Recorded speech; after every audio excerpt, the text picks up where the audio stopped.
नमस्कार. मी मनीषा बोलते. काल आपण म्हणजे राशींवरच बोलतोय ना. आता कालचा दिवस आपण बोललो मेष आणि वृश्चिक काय आहेत, कशा आहेत, कशी व्यक्तिमत्व आपल्याला रिफ्लेक्ट होतात. हे राशीचं ना काही एक वैशिष्ट्य असतं. आता आपण राशींचाच विचार करूया जरा, कारण आधी राशींना आपण थोडंसं हायलाईट करूया. नंतर मग मी नक्षत्रांवर बोलणारच आहे, कारण नक्षत्र पण तितकेच महत्त्वाचे आहेत. आता आपण बघूया आज वृषभ रास आणि तुळ रास जी शुक्राची आहे. हां, आता हे आहे द्वितीय स्थानात. कालपुरुषाच्या कुंडलीत वृषभ रास ही द्वितीय स्थानात येते आणि तुळ रास ही सप्तम स्थानात येते. कालपुरुषाच्या कुंडलीप्रमाणे डोळ्यासमोर एक चित्र आणा. मेष राशीची कुंडली म्हणजे कालपुरुषाची कुंडली ही मी आधी सांगते, कारण बरेच जण असे असतात की ते पहिल्यांदा ऐकत असतात. हे सगळ्यांना ज्योतिषशास्त्राचा आधी अभ्यास केलेला असतो असं नाही आहे, म्हणून मी हे वाक्य परत एकदा बोलते की मेष लग्नाची जी कुंडली असते तिलाच कालपुरुषाची कुंडली म्हणायची आपण. म्हणजे 1 नंबरने सुरू झालेली 12 नंबरने एंड झालेली त्याला कालपुरुषाची कुंडली म्हणतात. जसं वास्तुशास्त्रामध्ये वास्तुपुरुष असतो ना, तसं ज्योतिषशास्त्रामध्ये कालपुरुष असतो, जो नेहमी पूर्व दिशा इंडिकेट करतो. पूर्व दिशेला जी रास आपला जन्म होतो त्या मिनिटाला जे काय पूर्व दिशेला रास दिसत असते, उगवत असते, अस्तित्वात असते, तीच आपली ॲसेंडंट म्हणून असते, लग्न म्हणून असते. ही आपण एक नवीन लोकांसाठी माहिती सांगूयात असं मला वाटतं, कारण की सगळ्यांनीच आधी काही ज्योतिषशास्त्राचा अभ्यास केला असं नाही आहे, म्हणून हे वाक्य मी परत बोलते. आता आपण विचार करूया की ही द्वितीय स्थानात म्हणजे धनस्थानात पडते ना वृषभ रास, आणि सप्तमामध्ये पडते तुळ रास. आता विचार करायचा आहे आपल्याला, द्वितीय स्थान काय आहे? व्यक्त आहे, व्यक्त विभागात येतं. तिथे आपला बॉडी पार्ट म्हणजे आपलं माउथ आहे. माउथ म्हणजे आपला तोंडाचा भाग आहे, जे आपण तोंडाने उच्चार करतो, जिभेने चव घेतो आणि बोलतो, ते सगळं तिथे आहे बरं का. म्हणजे तो बॉडी पार्ट आहे तो आपला बोलण्याचा, तोंड, माउथ. आता मला सांगा, हे माउथ जे आहे ज्याने आपल्याला टेस्ट कळते, बऱ्याच वेळा तुम्हाला असं लक्षात येईल की जे ग्रह तिथे स्थित असतात ना जन्मकुंडलीत, तशी त्या व्यक्तीला खाण्याची आवड असते. बघा तुम्ही, मंगळ असेल तर तिखट खातो, असं जरा निरीक्षण करायला शिकायचं. दुसरं असं की ती व्यक्तमध्ये येते, पण कुटुंब स्थानात आहे ती. ते कुटुंब स्थान आहे आपलं जन्म झाल्यानंतर जे आपल्याला लगेचच घरातलं जे कुटुंब आपल्याला मिळतं ना, ते स्थान आहे ते. जरी ते आउटर वर्ल्डमध्ये असेल, व्यक्तमध्ये असेल, तरी तिथे आपण व्यक्त होत नसतो, कारण आपण तिथे लहानपण आहे आपलं. जन्म झाल्यावरचं आपलं बालपण सुरू होतं. आपल्याला तिथे आपल्या घरातली सगळी संपत्ती, ऐश्वर्य, सगळे कम्फर्ट सगळे आपल्याला तिथे बाय डिफॉल्ट मिळत असतात. आपल्याला कमवावे लागत नाहीत स्वतःला. ते स्वकमाईचे नाहीत, ते कुटुंबाचे असतात आपल्या. म्हणून तिथे काय आहे माहिती आहे का, लहानपण आहे आपलं, बालपण आहे आपलं ते. आणि मग तिथे आपण फक्त बडबड जी करतो ना, ती घरातच करत असतो, बाहेर नाही करत. लहान मूल बघा घरातच बडबड करत असतं. आपल्या कुटुंबात आपल्याबरोबर असलेले मित्र मैत्रिणी जे काय त्याला मिळतील, सवंगडी म्हणूया, मित्रमैत्रिणी म्हणण्यापेक्षा सवंगडीच म्हणूया, खेळायला मिळतात ते लहानपणी. त्यांच्याबरोबर मैत्री होते, भातुकली खेळली जाते, सगळे जे काय हे जे गेम्स आहेत ना, हे खेळणं आहे ना, हे सगळं वृषभ राशीत आहे. ती बाहेरच्या जगतात वावरत असते, पण तितकी तिला मॅच्युरिटी आलेली नसते, कारण लहानपण आहे ते आपलं, बालपण आहे ते आपलं. ते वृषभ राशीत आपल्याला डोकवतं बरं का. म्हणजे ती लोक बाहेरच्या जगात जरा बोजरी असतात. म्हणजे बाहेर ते जास्त ओपन होत नाही, पण ते घरात भरपूर बडबड करणार. घरामध्ये त्यांचं भरपूर चालू असतं कम्युनिकेशन्स, पण बाहेरच्या जगात गेले की थोडे शांत आणि गूढ होतात.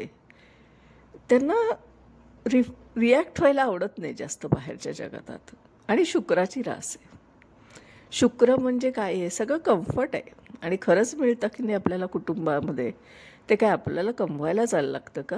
आपण ज्या घरात जन्म घेतो तिथलं सगळंच ऐश्वर आपल्याला मिळत असतं, तिथला सगळाच बेस आपल्याला मिळत असतो. आणि म्हणून तिथे शुक्र आहे, शुक्राची रास आहे ती. शुक्र कम्फर्ट आहे, शुक्र पैसा आहे, शुक्र कला आहे, शुक्र सगळं आहे ना, जे आपल्या आयुष्यात मटेरियलिस्टिक लाईफमध्ये सगळं शुक्रावर बेतलेलं आहे. आता विचार करा, त्याचं जे दुसरं, शुक्राची जी दुसरी रास आहे ना, जी सप्तमात पडते, तिचा जरा विचार करूया. ती पण व्यक्त जगतातच आहे, आपल्या व्यक्त भागातच आहे. ती पण शुक्राचीच रास आहे. मग तिच्यात आणि वृषभ राशीत फरक काय? ती जी रास आहे ती सप्तमात, ही व्यक्त जीवनातलं शेवटचं स्टेशन आहे ना, तिथून पुढे अव्यक्त जीवन सुरू होतं आपलं अष्टमापासून. सप्तमात असल्यामुळे ती मार्केट प्लेसमध्ये आहे ती रास. आणि मार्केट प्लेसमध्ये आपल्याला काय करायला लागतं, आपण जेव्हा बाहेरच्या जगतात वावरायला लागतो तेव्हा आपल्याला कंपल्सरी बोलावं लागतं, कम्युनिकेशन करावंच लागतं. आणि दिसणं आणि असण्याला पण खूप महत्त्व असतं ना त्या काळात आपल्याला, कारण आपण तिथे मॅरेज पण बघतो बघा. सप्तम स्थानामध्ये लिगल ॲग्रीमेंट आहे ना, मग तिथे सगळं दिसणं आणि असणं खूप महत्त्वाचं असतं. अस्तित्वात असणं आणि चांगलं दिसणं, हे सगळं तिथे आपण रिफ्लेक्ट करत असतो. तो राशीच्या बाबतीत तुम्ही विचार करा, मार्केट प्लेसमधली रास आहे ती, सप्तमातली रास आहे, विवाहाच्या संदर्भातली रास आहे. तिथे लिगल ॲग्रीमेंट्स होतात, आपले सगळे पार्टनरशिपमधले होतात. लग्न हे पण लिगल ॲग्रीमेंट आहे. मग तिथे आपलं इम्प्रेशन पडण्यासाठी, अस्तित्वात राहण्यासाठी आपण सौंदर्याला पण खूप जपतो. बाहेरच्या जगतामध्ये वावरताना टापटीपपणा असायला लागतो आणि बॅलन्सिंग असायला लागतं. म्हणून ती तुळ रास आहे, म्हणून तिथे तराजू दाखवला आहे. सारखं बॅलन्सिंग करावं लागतं, कारण आउटर वर्ल्ड पूर्णपणे रिफ्लेक्ट होत असतं तिथे. आणि ती व्यक्त म्हणजे टोटली व्यक्त आहे ती, बाहेरच्या जगतातच व्यक्त आहे ती. तिला सारखं हवं आहे, सगळं कम्फर्ट मिळालेलं आहे, सगळं अचिव्हमेंट झालेली आहे, कारण व्यक्त जीवनातलं ते आपलं शेवटचं स्टेशन आहे. सगळं मिळालं आहे आपल्याला, तिथे लास्ट स्टेशन आहे. पण ते सगळं सांभाळण्याची कसरत तिथे करावी लागते ना आपल्याला. आपल्याकडे पैसा कमवण्यापेक्षा पैसा सांभाळणं हे पण एक मोठी कला आहे. कारण कमवलेला पैसा सांभाळणं ही केवढी मोठी गोष्ट आहे ना, जतन करणं. आणि मग तिथे होते आपली बॅलन्सिंग करण्याची वृत्ती. आणि सतत बॅलन्सिंग करायचं असतं, सतत समतोल असायला पाहिजे. म्हणजे मी तर असायलाच पाहिजे, पण माझ्या बाहेरच्या जगतामधली लोकंसुद्धा, माझ्या आजूबाजूची, मला दिसणारी, माझ्या अवती वावरणारी सगळी लोकं मला बॅलन्सिंग हवी आहेत. आणि मग हा 8 तास तिथे जो सुरू होतो, तिथे त्यांचं चालू असतं गडबड सगळी.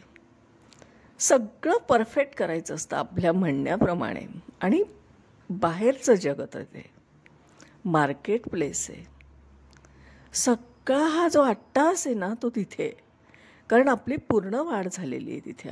आपण आपल्या आयुष्याच्या शेवटच्या टप्प्यावर तिथे येऊन थांबलो आहे. आयुष्याच्या शेवटचं म्हणण्यापेक्षा मटेरियलिस्टिक लाईफमधल्या शेवटच्या स्टेशनवर उभं आहे आपण.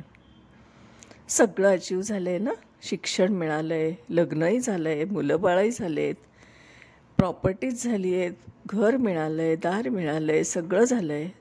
जे स्वप्न बघितले ते सगळे जन्माला आल्यापासून ते सगळ्यापर्यंतचे आपण अचीव केलेले असतात सप्तम स्थानात, कारण ते व्यक्त जीवन आहे, मटेरियलिस्टिक लाईफ आहे. आणि म्हणून या लोकांना ना प्रचंड पॅशन असते मटेरियलिस्टिक लाईफची. खूप खूप पॅशन असते. आणि सौंदर्याला पण महत्त्व तेवढंच आहे, बोलण्याला पण महत्त्व तेवढंच आहे. म्हणजे हे सगळं आउटर वर्ल्ड आहे तिथं मात्र अबोलपणा नाही आहे.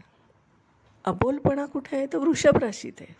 कारण बालपण आहे, ते बाहेरच्या जगामध्ये जाऊन काही बोलायचं नाही आहे. लहान मूल आपल्या घरातच किती कम्फर्ट आहे ना, ते वृषभ रास आहे.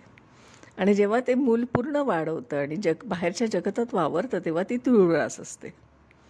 बघा किती फरक आहे. एकाच शुक्राच्या 2 राशी आहेत, त्या कशा रिफ्लेक्ट होतात बरं.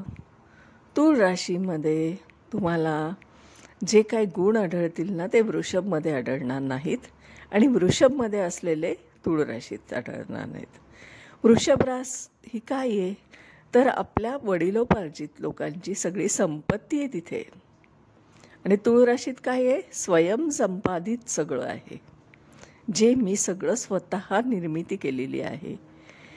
म्हणजे आपल्याला ॲन्सेस्टर प्रॉपर्टीसुद्धा आपण सेकंड हाऊसमध्ये म्हणून बघतो, आणि तिथे वृषभ रास आहे. आणि सप्तम स्थानामध्ये आपलं सगळं स्वतःचं अस्तित्व बाहेरच्या जगतात आपलं इम्प्रेशन असतं, म्हणून ते आउटर आहे. आणि म्हणून लहानपणी ना आपल्याला आपल्या सौंदर्याचं काही घेणंच नसतं. आपल्याला जसं ठेवतो तसं आपण राहत असतो. आणि म्हणून बाहेरच्या जगतात गेलेल्या या व्यक्तीला खूप काही इंटरॅक्शन नसतं बरं का. अबोल असतात थोडेसे वृषभ राशीचे लोक. हे पण खूप महत्त्वाचं आहे. आणि अशा पद्धतीने ही वृषभ आणि तुळ रास आहे. पण दोन्हीही राशी या व्यक्त जीवनात आहेत, म्हणून वेगवेगळ्या पद्धतीने त्या रिफ्लेक्ट होताना आपल्याला दिसत आहेत. तर आज मी इथेच थांबते.